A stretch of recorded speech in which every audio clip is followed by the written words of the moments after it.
Record. Okey, Assalamualaikum warahmatullahi wabarakatuh.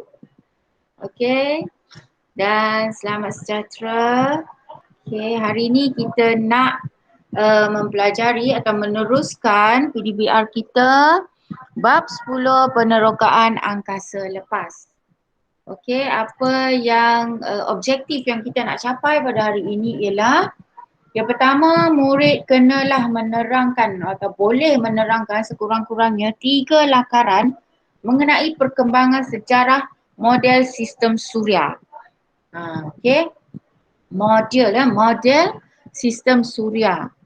Sejarah dia macam mana Okey, yang kedua, kenalah tahu menyenaraikan sekurang-kurangnya 3 kepentingan perkembangan teknologi dan aplikasinya dalam penerokaan angkasa lepas dengan betul. Okey, seterusnya yang ketiga, kenalah tahu menyenaraikan sekurang-kurangnya 3 keperluan meneruskan penerokaan angkasa lepas. Okey, kenapa? Maksudnya kenapa kita nak teruskan penerokaan angkasa lepas ni? Mesti ada kepentingannya. Jadi kita nak tengok pada hari ini Okey, mula-mula kita nak kenal dulu macam mana agaknya model sistem suria kita ni. Siapa? Siapa orang yang pertama kan yang mengkaji? Okey, apakah yang diperkenalkan Okey, dekat sini yang pertama kita tengok dekat sini ada gambar dia Okey, namanya ialah Ptolemy Ptolemy ni ialah ahli astronomi, ahli astrologi dan geografi Yunani. Jadi dia ni Ptolemy ni dia telah membina model geocentrik dengan bumi pada pusat dan orbit yang membulat. Okey, maksudnya dekat tepi ni ada sebelah kanan ni ada yang diperkenalkan dia perkenalkan, dia kata lepas dia kaji dia cakap macam ni. Okey, saya perkenalkan model geocentrik, dia kata. Okey, geo ni dia kata maksudnya bumi. Okey, dia cakap bumi ni terletak di tengah-tengah. Dia cakap lah lepas tu dia kata sentrik ni bermaksud berpusat. Jadi bumi ni berada pada pusat sistem suria. Dia cakap macam tu lah. Okey, lepas tu dia kata bumi ni berkeadaan pegun dan semua objek seperti matahari dan planet yang lain mengorbit mengelilingi bumi dalam orbit yang membulat. Itu yang dia cakap yang pertama. Geocentrik. Geo maksudnya ni dia kata bumi kat tengah-tengah dia kata Okey. Tetapi pada tahun 1473 Copernicus ni ahli astronomi, ahli matematik, ahli ekonomi dan doktor di Poland. Okey, dia cakap macam ni. Dia membina modul heliocentrik dengan matahari pada pusat dan orbit yang membulat. Dia cakap bukanlah bumi yang berada di pusat. Dia cakap matahari, maksudnya helio lah. Helio ni bermaksud matahari dan centric bermaksud berpusat. Matahari berada di pusat sistem suria. Dia betulkan Ptolemy ni Copernicus ni. Jadi dia kata dia namakan model dia heliocentrik. Yang bermaksud matahari berada di pusat. Okey, centric. Jadi bumi ni sebenarnya berputar pada paksinya dan beredar mengelilingi matahari dalam orbit yang membulat. Masih lagi membulat tapi dia tukar. Dia kata matahari yang berada di tengah-tengah tak bergerak. Okey, tetapi bumi dan yang lain-lainnya, planet yang lain-lain tu yang bergerak mengelilingi matahari dalam keadaan berpusat dan orbit yang membulat, kata Copernicus ni Okey, dah dua dah di situ tadi. Okey, dah dua dah model yang kita tahu. Okey, jadi yang seterusnya, yang ketiga. Okey, objektif yang ketiga. Dia kata pada tahun 1571 Kepler. Kepler tak ada gambar Tapi Kepler ni dia ialah ahli astronomi, ahli matematik dan astrologi Jerman. Okey. Dia ubah dia kata. Okey. Heliocentric ni dengan matahari, ya betul. Tetapi pada titik fokus dekat sini. Nampak yang dekat model sebelah dia. Okey, titik fokus sepunya pada orbit ellipse planet, iaitu dia namakanlah yang dia cakap tu sebagai hukum Kepler. Sempena nama dia lah. Dia letakkan sempena nama dia, dia cakap hukum Kepler. Sebenarnya hukum Kepler ni lah yang kita guna sehingga ke hari ini, iaitu di mana matahari ni dia pada titik fokus, tak bergerak lah maksudnya. Tetapi yang lain-lain tu betul dia kata, yang lain dia sokong lah juga ya. Dia sokong ni tadi ya, Ptolemy dan Copernicus. Dia kata betul lah, planet-planet ni dia mengelilingi matahari ni, tetapi dia kata pada titik pusat yang berbentuk pada orbit ellipse. Ellipse ni macam dia tak bulat lah. Dia macam membujur sikit kan, nampak tak? Dekat sini dia membujur sikit. Tapi dia pada titik fokus. Itulah. Jadi kita sekarang ni memang betul lah, kita sebenarnya menggunakan atau mengikut hukum Kepler ya, bumi kita ni, kita punya ni ya, sistem suria.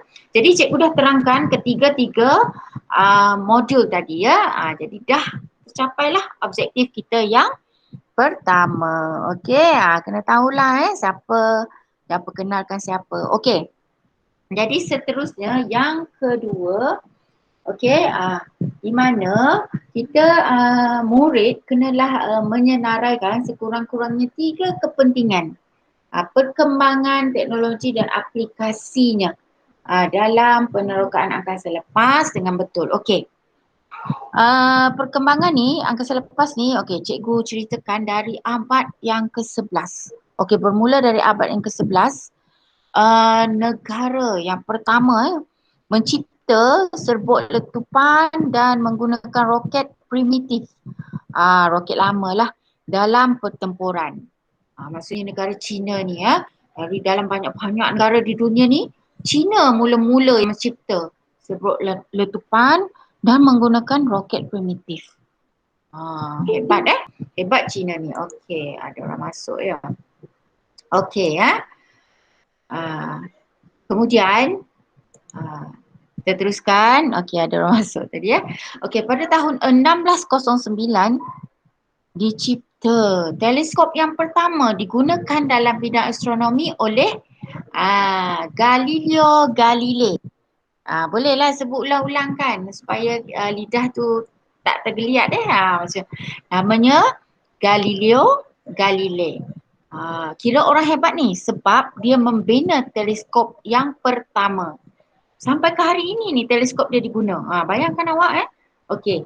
Hebatnya orang yang bernama Galileo Galilei ni. Okey. Nampak aja teleskop awak teringat. Oh, Cikgu Desi cakap hari tu Galileo Galilei. Okey. Seterusnya pada 4 Oktober 1997 kan, pelancaran satelit buatan manusia yang pertama, iaitu Sputnik 1 ke orbit mengelilingi bumi. Maksudnya satelit ni lah yang pertama sekali yang buat oleh manusia. Satelit ni tidak membawa sebarang hidupan tak boleh. Dia hanya mengorbit je. Maksudnya mengorbit tu dia bergerak mengelilingi bumi je. Tak ada apa dia bawa Okey. Pada 12 April 1961. Ni orang yang hebat juga hebat sampai sekarang ni, nama dia Yuri Gagarin. Dia ialah orang pertama yang sampai ke angkasa lepas dalam kapal angkasanya dan mengorbit bumi. Maksudnya dia mengelilingi bumi. Yuri Gagarin. Ingatlah ada dua orang dah tadi.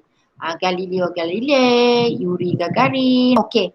Yang seterusnya pada 21 Julai 1969. Kan?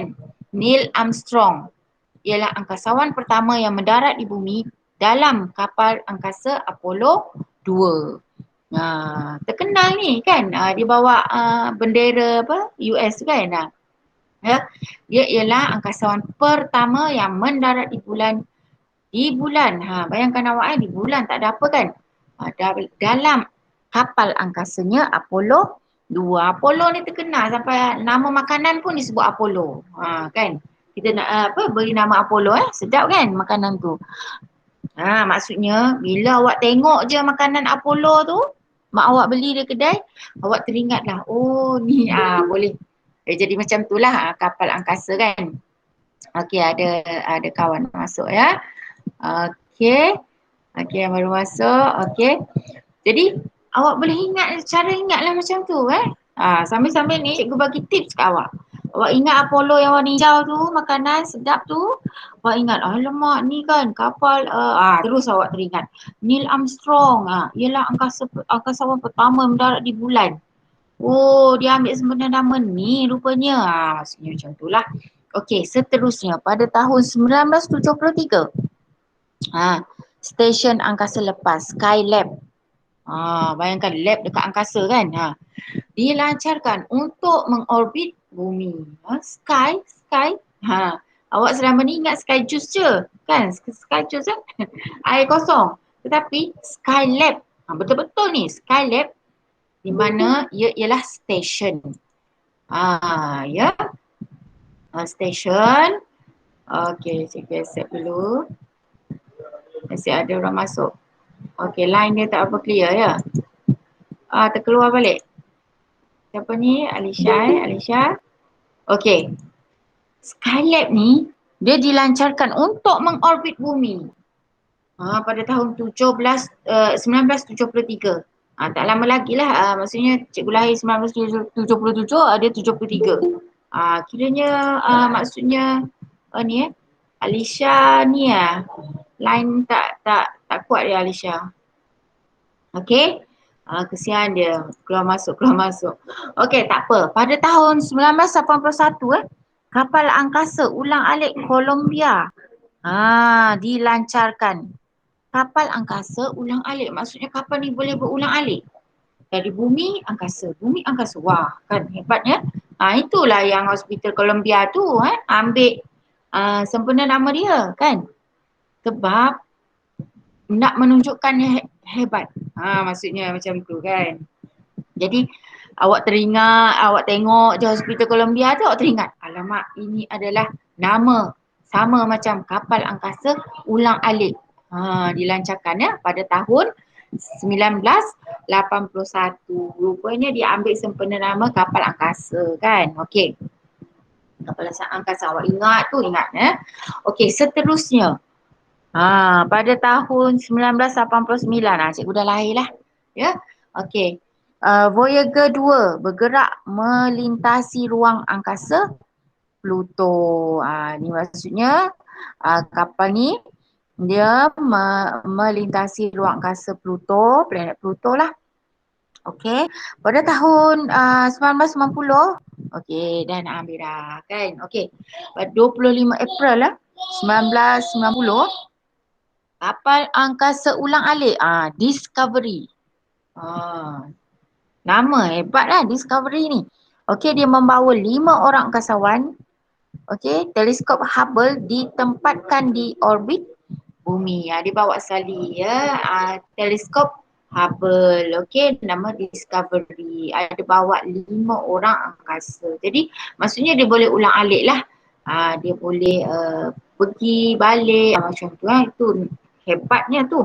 Okey, pada tahun 2000, microsatellite Malaysia yang pertama, Tiongsat 1 dilancarkan. Dekat tak lama.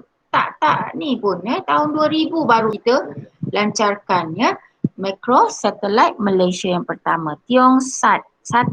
Kena ingat ni nama dia sebab Malaysia punya. Okey, 2002 Agensi Angkasa Negara angkasa. Okey, ditubuhkan pada tahun seterusnya pada tahun 2011 sistem stesen angkasa antarabangsa ISS telah siap dibina dengan lengkapnya pada tahun 2011. Tak lama ni ya. Okey. Jadi itulah dia antara sejarah. Ni tajuk dia. Okey, perkembangan dalam penerokaan angkasa lepas. Okey, cikgu teruskan lagi. Okey. Ni. Sekarang ni kita nak tengok aplikasi ya. Aplikasinya. Masih lagi tadi.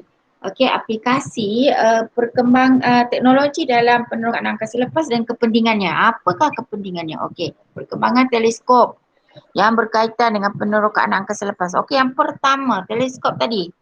Ahli astronomi, alat astronomi yang paling banyak digunakan. Teleskop Galileo. Tadi yang cikgu ceritakan Galileo Galilei tu. Ni dia.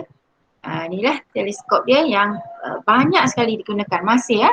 Okey, yang kedua ialah stesen astronomi digunakan sextant. Sextant astronomi digunakan untuk mengukur altitude bintang. Ni gambar dia ya. Okey, kecil je gambarnya. Okey, tak apa. Mengukur altitude bintang. Okey, teleskop angkasa Hubble yang ni. Hubble diletakkan dalam ruang orbit 500 km dari permukaan bumi. Okey, yang seterusnya ialah teleskop angkasa Spitzer. Mengesan aktiviti dalam angkasa lepas yang sangat jauh. Okey. Seterusnya teleskop radio digunakan untuk mengesan gelombang radio dari angkasa lepas. Okey, ini ialah antara teknologi perkembangan teknologi teleskop. Okey. Alright. Cikgu ambil gambar sikit ya.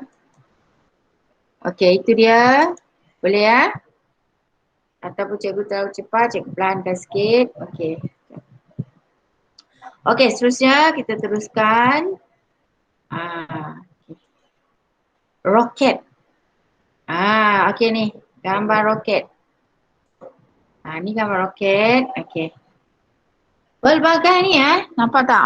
Macam-macam jenis roket ni. Okey, tengok dulu roketnya. Okey, roket digunakan secara meluas dalam penerokaan angkasa lepas untuk menghantar angkasawan. Okey. Lepas tu, kapal angkasa atau probe angkasa dan satelit ke angkasa lepas.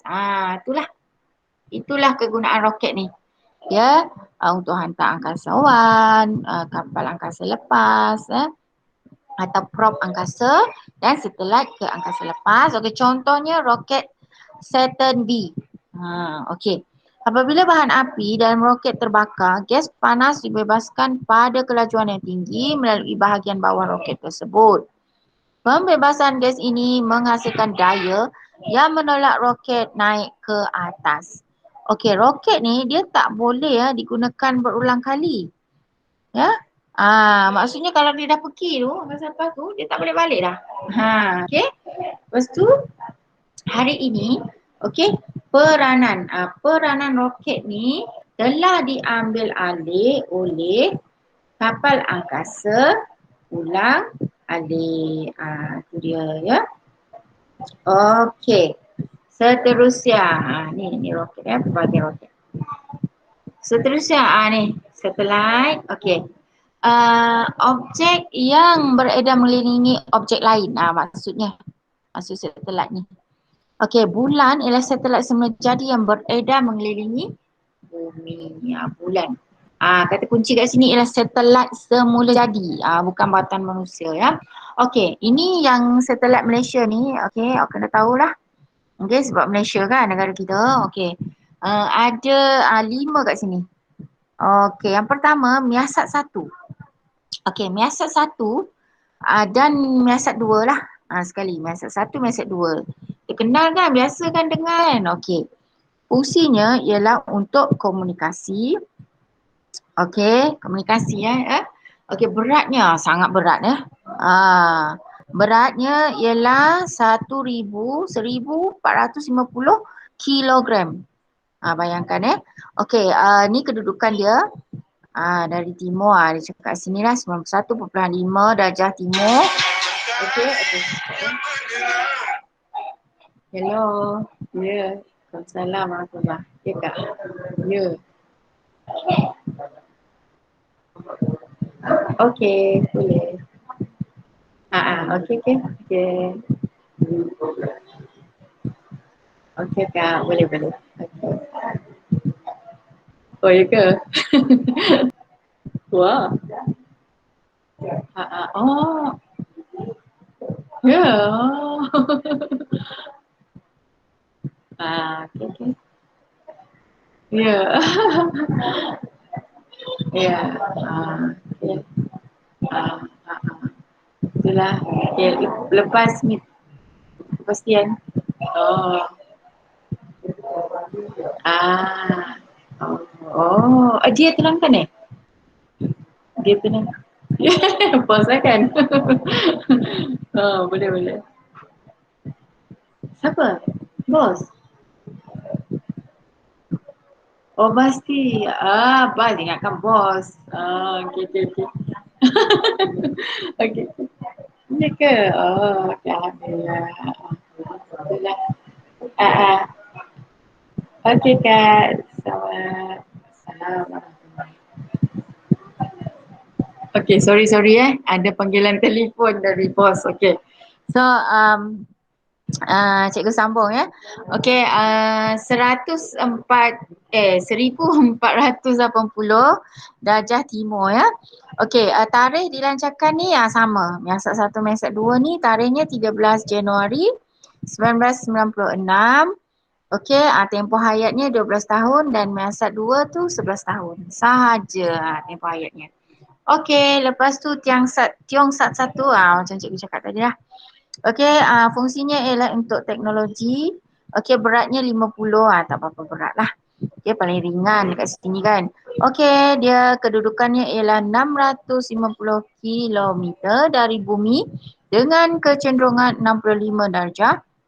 Okey, tarikh dilancarkan ialah 26 September tahun 2000 dan tempoh hayatnya ialah 7 tahun. Okey, yang seterusnya ialah Miasat 3. Okey, tujuannya juga ialah untuk komunikasi. Ni paling berat berat sangat 4,765. Okey, kedudukannya ialah 915 darjah timur. Okey, dilancarkan pada tahun 12 Disember 2006. Okey, tempoh hayatnya ialah 15 tahun. Lama Okey. Dan lepas tu yang seterusnya ialah Razak Sat. Razak Sat 1. Okey.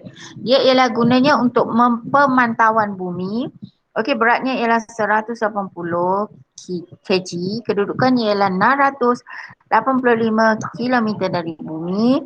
Dan tarikh dilancarkan ialah pada 14 Julai tahun 2009. Dan tempoh hayatnya ialah 3 tahun. Okey, seterusnya.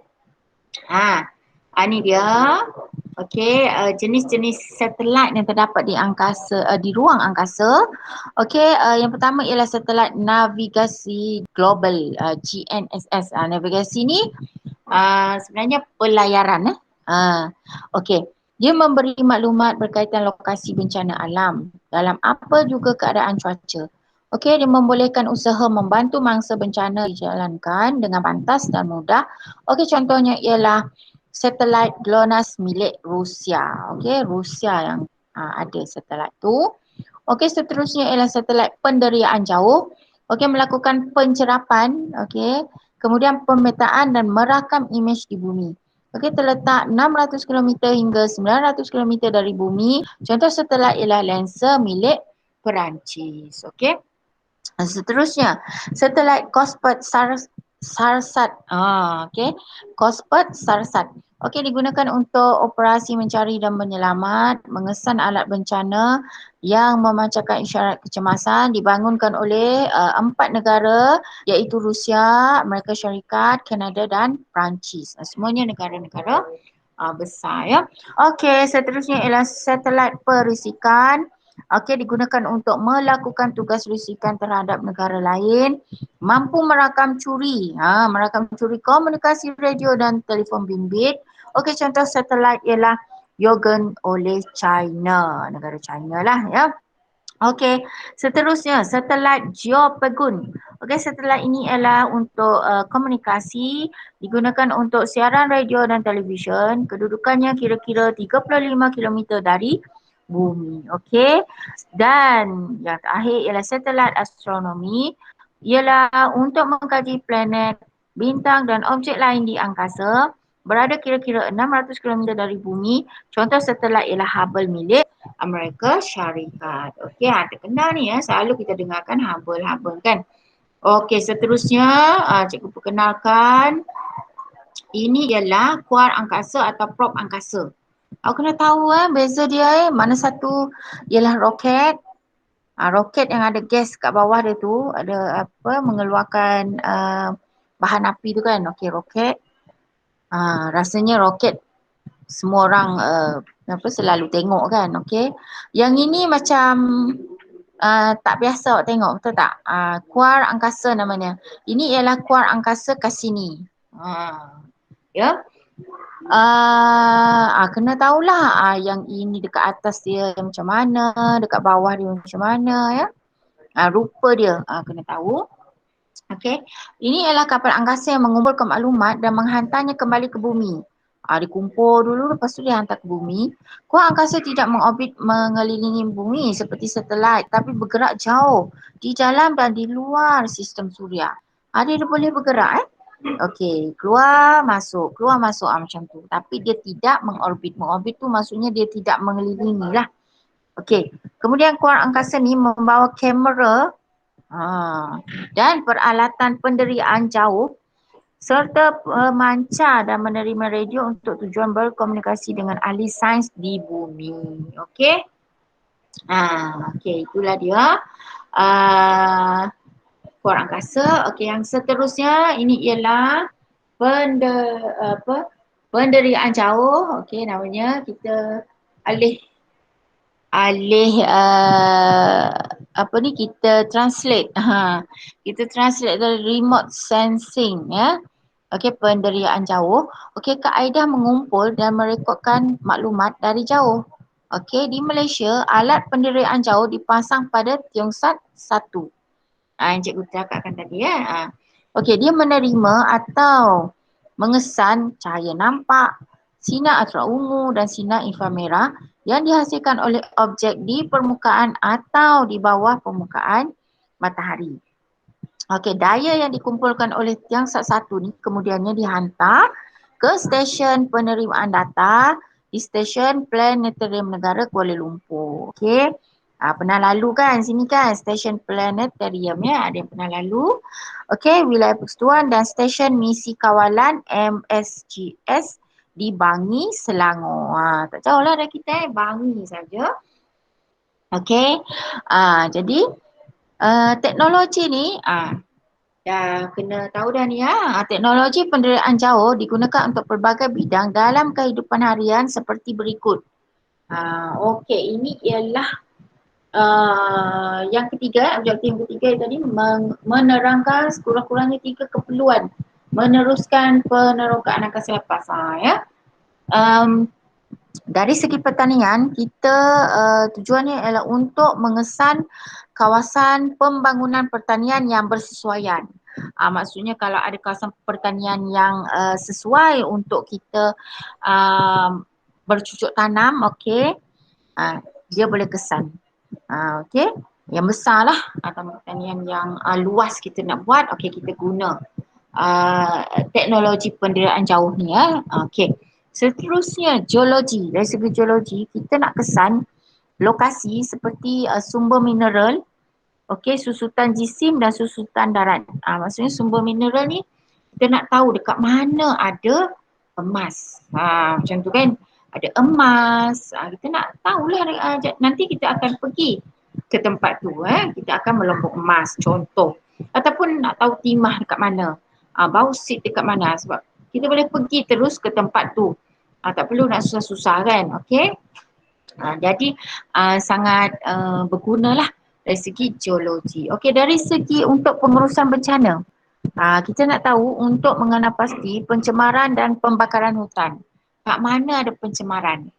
Ya, pencemaran tumpahan minyak ke macam tu ataupun pembakaran hutan dekat mana? Boleh nampak Okey. Kemudian di angkasa tu dia boleh nampak, dia boleh rakam lagi ya. Okey, lepas tu dari segi pertahanan untuk mengesan pencerobohan kapal, pesawat udara dan kenderaan musuh. Penting ni untuk pertahanan kena ada lah. Nanti musuh datang pun kita tak tahu bahaya ya. Okey, kepentingan penerokaan angkasa lepas ni, cikgu boleh bahagikan kepada beberapa ni sampai F okey, ada yang pertama ialah dari segi telekomunikasi. Kepentingannya boleh ingat 3, boleh sekurang-kurangnya 3 kena ingat Okey, kepentingan penerokaan ni. Dari segi telekomunikasi, dia membolehkan manusia berkomunikasi dengan mudah. Walaupun berada di negara atau tempat berasingan, terpencil atau jauh antara satu sama lain. Macam ni lah, macam sekarang ni kita kan. Di rumah masing-masing kan boleh berkomunikasi, boleh belajar, tak ada masalah. Okey, contoh di negara lain pun boleh. Ada mak saudara awak di luar negara kan tak boleh nak balik sekarang. Contoh makcik awak berada kat mana? Korea ke kan, macam tu kan, tak boleh nak balik sebab COVID contohlah ya. Tapi mak awak boleh lagi berkomunikasi dengan dia, maksudnya macam tu lah ya. Okey, dari segi komunikasi. Kemudian mengkaji cuaca. Satelit ni membantu para saintis meramal dan mengkaji cuaca bumi serta memantau perubahan cuaca. Contohnya jika ada ribut ke kan, akan ada ribut atau angin kuat ke di sebelah petang. Jadi dia boleh bagi tahu kita awal-awal penduduk yang berada di mana, pantai timur ke pantai barat ke bersiap sedia. Maksudnya satelit ni lah yang membantu kita ya. Seterusnya dapat mempersiapkan bagi menghadapi bencana alam atau fenomena alam seperti banjir, ribut, taufan. Macam cikgu cakap tadi dah. Jika ada banjir, kita dah bersiap sedia dah. Contohnya kawasan ni banjir teruk nanti. Dah pindah ke kawasan banjir. Ke Dewan ke mana ke, ada pindah awal-awal ya. Seterusnya kita nak kesan, mengesan pencemaran. Pencemaran penggunaan satelit dan kapal angkasa menjadikan gambar dapat diambil dan dirakam dengan mudah dan dari pelbagai sudut, jadi pencemaran alam dapat dipantau dengan lebih cepat. Seterusnya projek pembangunan yang lebih mesra alam dapat dirancang. Kemudian dapat mengesan penipisan lapisan ozon yang berbahaya, tumpahan minyak, kebakaran hutan dan sebagainya. Jadi dengan adanya apa ni? Ni tadi penerokaan angkasa lepas ni, kita boleh kesan lapisan ozon dekat mana yang menipis. Di bahagian mana. Jadi kita boleh ambil tindakan lah. Lepas tu jika ada tumpahan minyak dekat mana, kita boleh cepat-cepat ambil tindakan untuk membersihkan, mengawal lah daripada dia merebak. Dan seterusnya jika ada kebakaran hutan, kita boleh panggil bomba ataupun jabatan yang berkaitan untuk mengawal kebakaran hutan daripada merebak. Itulah kepentingannya. Dari segi perubatan, para angkasawan dapat menjalankan pendidikan di luar angkasa lepas dengan lebih berkesan kerana alat-alat penyelidikan di luar angkasa lepas berlipat kali ganda canggih berbanding alat-alat penyelidikan di bumi. Seterusnya dari segi pertahanan, maklumat-maklumat dan satelit-satelit pengintip yang dilengkapi kamera canggih dan mengukuhkan kedudukan pertahanan tentera sesebuah negara untuk menjamin keselamatan negara. Okey, dari segi satelit navigasi, okey, dari pelayaran lah ni, Navy ya, Navy akan membantu kerja-kerja memantau keselamatan negara dengan lebih berkesan. Okey, contohnya kita dapat mengesan pencerobohan dan juga kegiatan jenayah penyeludupan di kawasan-kawasan perairan Sabah dan Sarawak. Okey. Jadi kalau ada siapa-siapa yang nak menceroboh negara kita, navigasi lah ni. Satelit navigasi ni dia akan memberi signal kepada kita. Jadi kita boleh bersiap sedia dengan tentera-tentera kita pula ya. Okey, seterusnya sumber tenaga dan galian angkasa lepas kamera. Okey, usaha penerokaan angkasa lepas dapat membolehkan manusia sejagat bagi mencari logam-logam atau sumber-sumber tenaga baru. Okey, contohnya seperti kegiatan gali minyak, logam atau kota-kota lama yang tertimbun dalam bumi. Kita boleh cari dulu secara dia boleh detect lah maksudnya macam tu ya. Okey, itu adalah tentang bab 10. Jadi selesailah bab 10 pada hari ini.